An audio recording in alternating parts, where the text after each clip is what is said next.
So I welcome to the podium here, Matt Borkowski.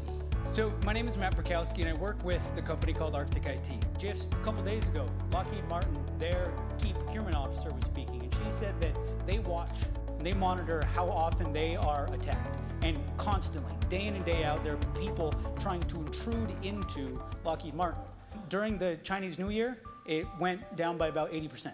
So it's that idea that it's not just kids in their basement trying to hack in. There are state-sponsored organizations, there are businesses from other countries almost always that are looking to make money off of your information or by holding you hostage through cyber attacks. Former FBI director Robert Mueller made this quote 7 years ago, and it is even more true today. I'm convinced that there are only two types of companies, those that have been hacked or those that will be.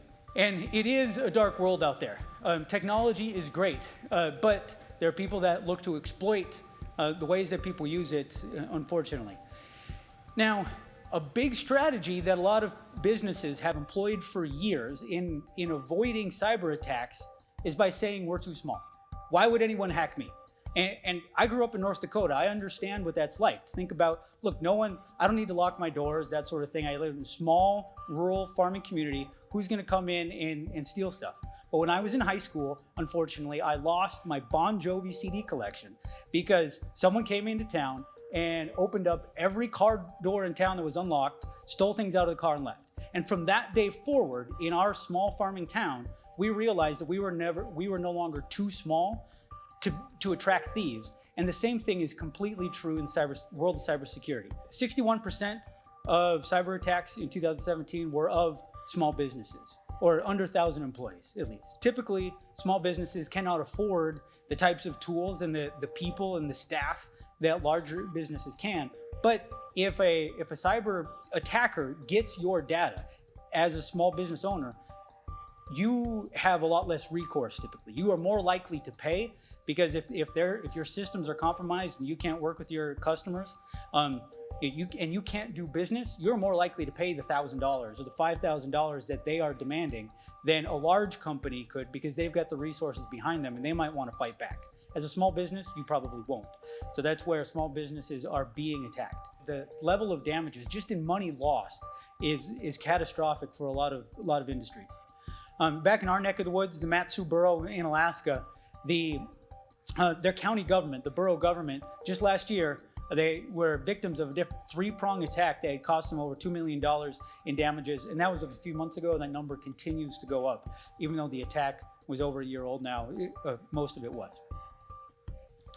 But the sad fact is, it's estimated that 80% of infected machines, things that get attacked, could be negated with proper patching and updates. And we'll talk about that more in a little bit. What that really means is that people either just don't know how or don't have the time to handle some of the normal system updates. I mean, how many people here, if you're on a computer and it says, look, you need to, your computer will restart in 30 minutes to install your update. How many people say postpone?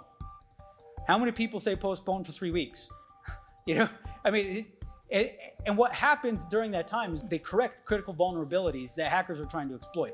So if you even push that off a few weeks, even though the fix has been out for a while, now your computer for 3 more weeks during that time is potentially vulnerable to cyber attack. But besides the money that we just saw there, it impacts vital services. From tribal communities, we've worked with tribes after they had been hacked, and their inability to support or give the services that they normally offer to their tribal members falls off very quickly if they no longer have access to any of their computers, because a lot of that has been digitized, right? Same thing with access to the records, medical records, things like that. If you lose that information, even beyond the money side, you think about the lost productivity, the lost faith that your customers or the people have in you. 60% of small businesses that are victims of cyber attacks close their doors in 6 months, just because they cannot recover from that lost time, the lost system, or they can't afford to buy a completely new network after they've been hacked.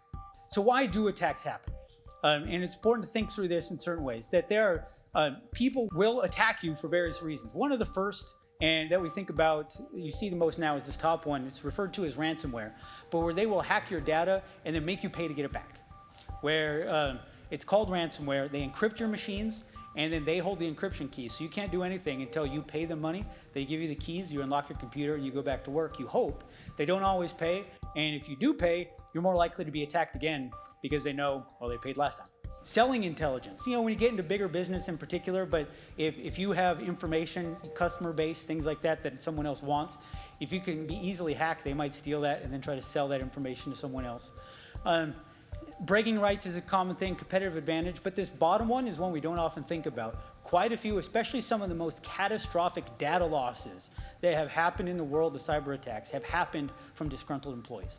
They're in there, they have access to it, they think they're getting fired, they hate the boss for whatever reason, and the proper security protocols aren't in place, so employees just start stealing data. A customer of ours in Alaska, they were a small airline, but they still have to work with the FAA and various things. When one of their IT folks is being let go, he just started pulling wires. He just started doing things. They had to shut down the airline for the day because their computer system was down. He's in jail, obviously. That's completely illegal. But still, he just wanted revenge, and that stuff happens all the time. You hear these terms quite a bit. What are the different types of cyber attacks, things that are out there? A virus is simply a piece of code that gets on your computer, which typically is just meant to be a pain in the neck. You know, it's there, it replicates maybe to the other computers, but it just either breaks the computer or makes it hard to do your job. That's kind of one of the lower level sort of cyber attacks. You might think of that as vandalism. A Trojan, however, is a type of virus that is intentionally made to not be a pain in the neck, so you don't notice that it's there, and it's just sitting there collecting your information.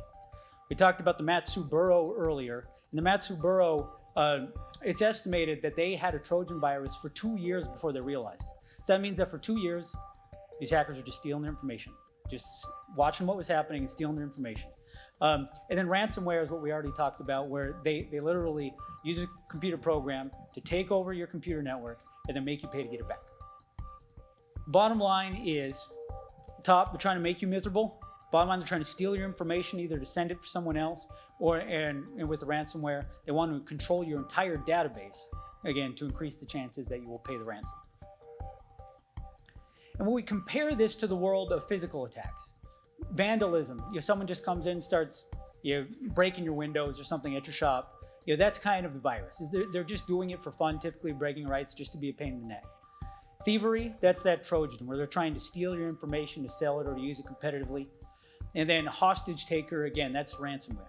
Now, the crazy thing is, I think almost all of us would say that in our lives, we've either been a victim of vandalism, of some form of theft, hopefully you've never been taken hostage. But the thing is, especially vandalism and theft, we could probably all say that we've been victims of that in some way, shape, or form at some point in our life. In 2019 now, you are more likely to be a victim of the cyber equivalent than you are of the physical equivalent right now. Just stats show that more people are hacked than are vandalized. More people have their computer information stolen than they do the actual physical stuff. And obviously, many more people are taking ransom. Their computers have been taken ransom than actual physical ransom.